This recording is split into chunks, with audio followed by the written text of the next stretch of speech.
twongeye kandi kubaha ikaze kuri radio Kazoza FM ijwi ryo kugwiza umwimbu isamirana kwijana na gatatu n'ibice bitatu iri ngaha ku mutima w'igisagara ca Bujumbura nkuko mubimenyereye nkuko bisanzwe nkuko vyama tugeze muri wa mwanya mwiza mica kiganiro ciza iframbu ca kiganiro cama kiba misi yose guhera ku wa mbere gushika ku munsi wa gatanu guhera isaha 12:05 ahanyene kuri radio Kazoza FM kandi nkuko mubimenyereye simba ndi jenyene muri studio mba ndi kumwe na mugenzi wanje ariko no munsi harundi mugenzi wanje wundi akora ngaha tuza kubana mu kiganiro ndetse turafise n'umutumire mutumire aza kutuyagira byinshi kuri we ndetse no kuri kariyere yiwe byinshi muraza kuvyumva hano mu kiganiro ariko mbere yaho ko tubandanye ikiganiro reka mbanze nakire bagenzi banje ndakwakiriye Papa Frambu ndakuramukije cyane Adi Top ndaramukije nariko batumviriza uno munsi kuri radio Kazoza FM ijwi ryo kugwiza umwimbu tubaramutse aho batumviriza baherereye hose mu gisagara ca Bujumbura no mu congora yaho ariko kandi tubahani ikaze mu kiganiro cyo no munsi Frambu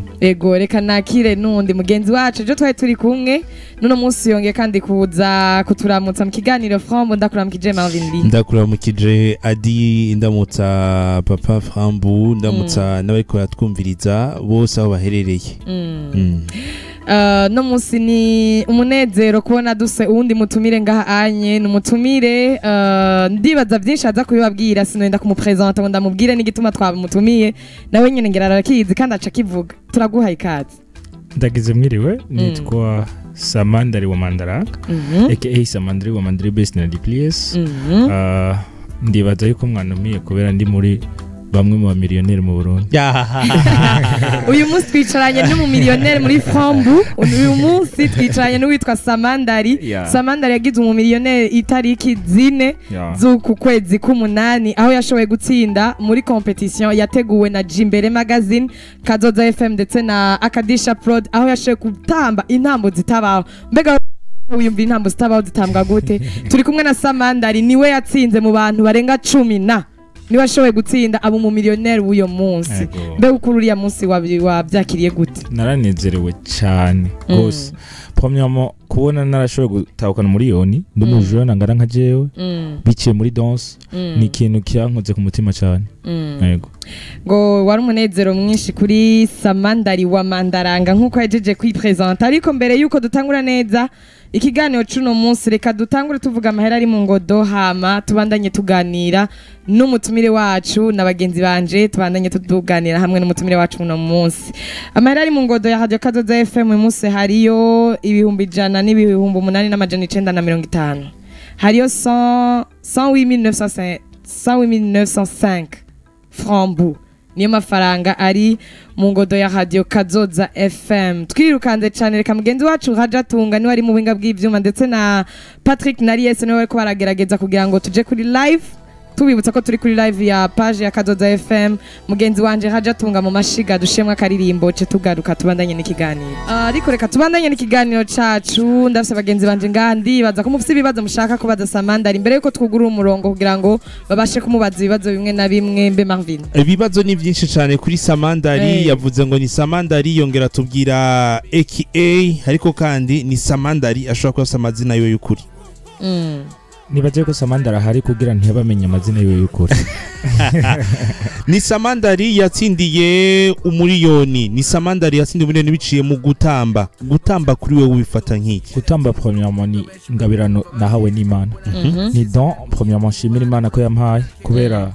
ni ikintu ca mbere gituma shobora gu transfera message jewe nta gutanga ku bantu shobora kwiexprima vyoroshe mu ku bantu danse ndayifata nk'ubuzima kuri jewe nk'ubuzima muri uno muji naho nyine bando yifata nk'ubuzima nta kintu c'akazi gishobora kuba kirimwo ubu byabaye akazi kubugira iyo danse kuva ukiyitangura bimaze mu myaka ingahe imyaka irashika kuri 14 muri iyo myaka 14 vyaguhaye iki nigikuwa rumaze kuronka imbere y'ukuronka umuriyoni imbere ko ndonka umuriyoni honestly naronse des connaissances artistiques zishobora kuzomfasha muri carrière yanje ya danse nararonse amafaranga yo kwirira déplacement yo kwirira impuzu yo kwigurira telefone yo kutagura abavyeyi by'umwa narashoboye kugerageza aho nishikanye bice muri danse nubwo atari kirenga ndabishimira Imana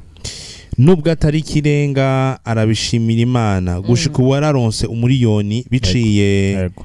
mu ntambo ibyari bikorwa byateguwe na Jimbere Kazoza FM n'akadirisha kubwawe byaguhaye igicapica he kubona bagiye muri evenement nkijya ivarohiza abantu batamba. Premièrement ndashaka mbwire Kazoza FM na Jimbere n'akadirisha prod aho bari hose nibabe bubaho babeho bubaho.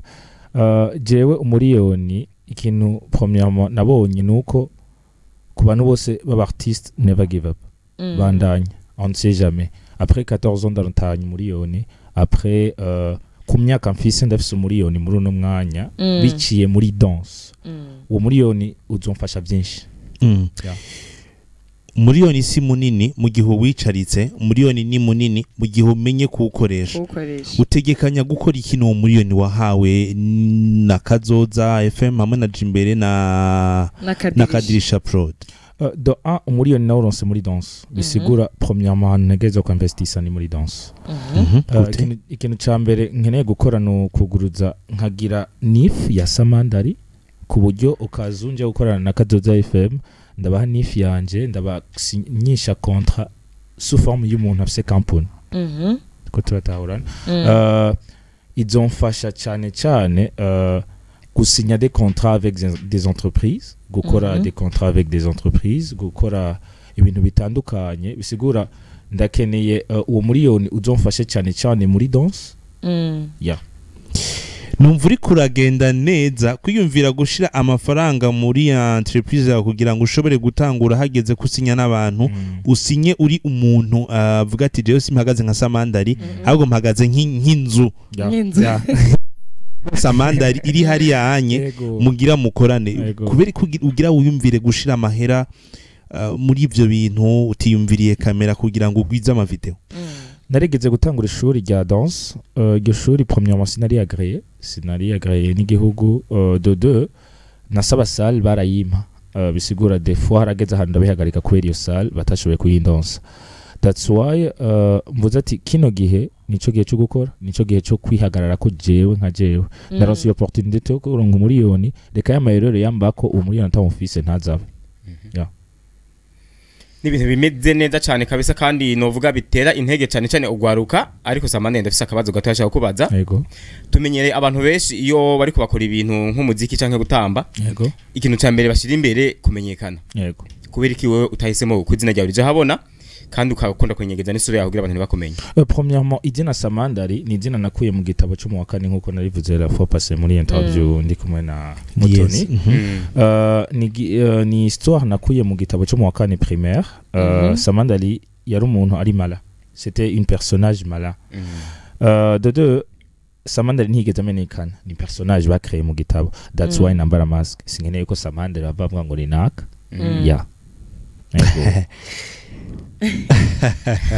Biraryoshe ko wiyumvira ko ariko wiyumviriye kuri hindura ryari guhindura izina uva kuri rya ntavuze uja kuri Samandari.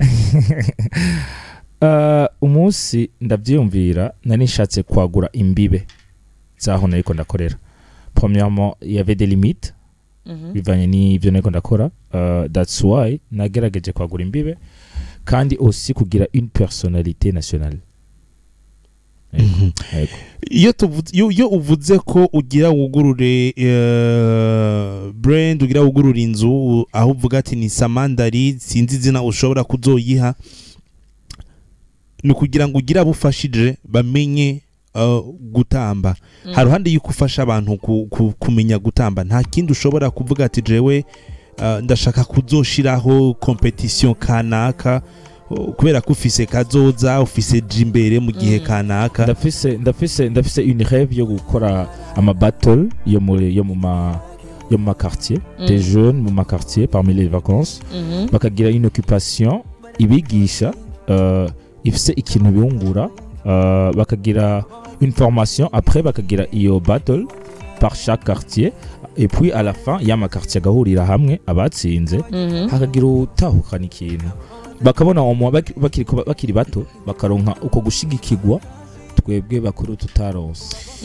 nibaza ko ushobora kuba waraciye ahantu aho abavyeyi bakubwira ati ivyo bintu uriko urata umwanya Samandari bakubonye utahanye umuriyoni ijambo ryarahindutse canke byagenze gute? Honestly abavyeyi banje Imana ibahezagira. Imana ibahezagire. Jewe natambye kuva ndi muri Sunday school. Sunday school ni ahantu higira abana batoya mu rushengero. Natamba drama ico gihe mu rusengero twatamba drama n'ikizulu. Apana amapiano ikizulu. Bisigura utambye dance moderne wabu mu rushengero wacu cibwa. Bavuga ati uyu muntu vraiment uyu muntu aje kuvanga ibintu. Abavyeyi banje baranshyigikiye kuva ico gihe gushika uno mwanya baracanshigikira.